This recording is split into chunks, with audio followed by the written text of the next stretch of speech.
Hello my dear friends, खमा खणी। कैसे हैं आप सब। आज हम पार्ट 3 टर्न की प्रोजेक्ट पद्धति से जब हम मकान बनाते हैं उसके पार्ट 3 वीडियो को लेकर आए हैं। और टर्न की पद्धति से जब हम मकान बनाते हैं तो हमें किन किन बातों का ध्यान रखना चाहिए। पिछले 2 वीडियो में हम 6-7 पॉइंट कवर कर चुके हैं। आज के पार्ट 3 वीडियो में हम 7 पॉइंट कवर करेंगे। तो हमें जब हम कॉन्ट्रैक्टर से एग्रीमेंट करते हैं तो ये जो 7 पॉइंट है ये भी उस एग्रीमेंट में हमें कवर करने चाहिए, ताकि हमारे जो मकान का काम है वो स्मूथली चले। और बाद में इन छोटी छोटी बातों की वजह से क्या रहता है कि अपने ठेकेदार, अपने जो एजेंसी है और क्लाइंट है, दोनों के बीच में मनमुटाव जैसी स्थिति पैदा ना हो। तो आइए चर्चा करते हैं पार्ट 3 में निम्न पॉइंट पे। पहला पॉइंट है साथियों, साइट की साफ सफाई। मलबा कौन हटाएगा। टर्न की प्रोजेक्ट में कई बार क्या होता है, ठेकेदार काम करके और मलबा और भराव छोड़ के चला जाता है, जो बाद में हमारे लिए परेशानी का कारण बन जाता है और उसको हटवाने में हमें बहुत ज़्यादा पैसा खर्च करना पड़ता है और हमारा समय भी व्यर्थ होता है। तो एग्रीमेंट में हमें ये लिखवाना चाहिए कि जो भी वेस्टेज मटेरियल होगा, जो भी कचरा होगा, वो सब ठेकेदार नीट एंड क्लीन करके देगा।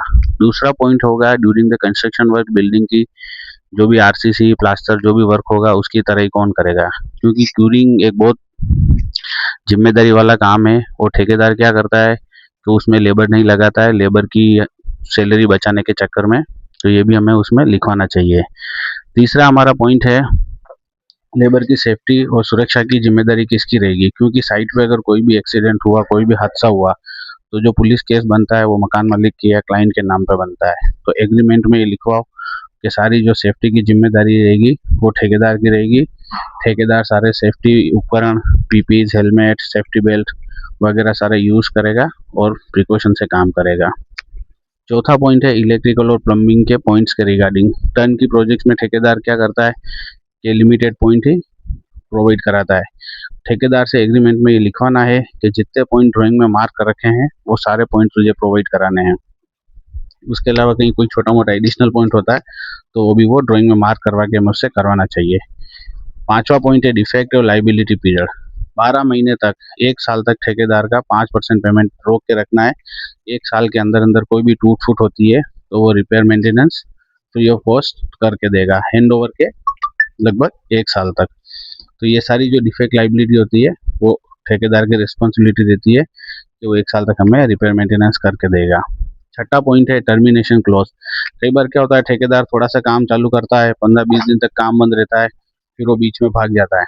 तो टर्मिनेशन क्लॉज भी हमें एग्रीमेंट में लिखवाना चाहिए कि अगर हम 15 दिन तक काम शुरू नहीं करोगे तो हम तुम्हारा कॉन्ट्रैक्ट टर्मिनेट कर देंगे। साइट पे जो भी तुम्हारा मटेरियल पड़ा हुआ है उसको हम जब्त कर लेंगे और बचे हुए पेमेंट से हम दूसरे कॉन्ट्रैक्टर से काम कराएंगे। सातवां पॉइंट है साइट विजिट फोटो रिकॉर्ड। ठेकेदार क्या करता है, क्लाइंट को बोलता है सेठ जी आप रोज रोज मत आया करो, हमें डिस्टर्ब होता है, कुछ भी होता है।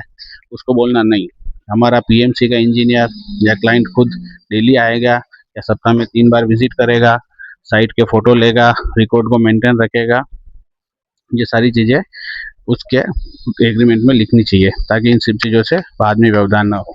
तो फ्रेंड्स, अगर आपको ये मेरा वीडियो और मेरे दी हुई जानकारी अच्छी लगती है तो यूट्यूब पे अगर आप मुझे देख रहे हैं तो मेरे वीडियो को लाइक करिए, चैनल को सब्सक्राइब करिए और अपने मित्रों से और अपने फैमिली फ्रेंड्स मेंबर से ज़्यादा शेयर करिए। फेसबुक और इंस्टाग्राम पे देख रहे हैं तो मुझे फॉलो करना ना भूलें और कमेंट में आपके जो भी विचार हैं कि आपने मकान बनाया है या नहीं बनाया है, अगर आपको इस तरह से हमारी सेवाएं चाहिए या हमारी कोई मदद चाहिए तो हम आपकी किस तरह से मदद कर सकते हैं, आप हमें बताइए। Thank you very much.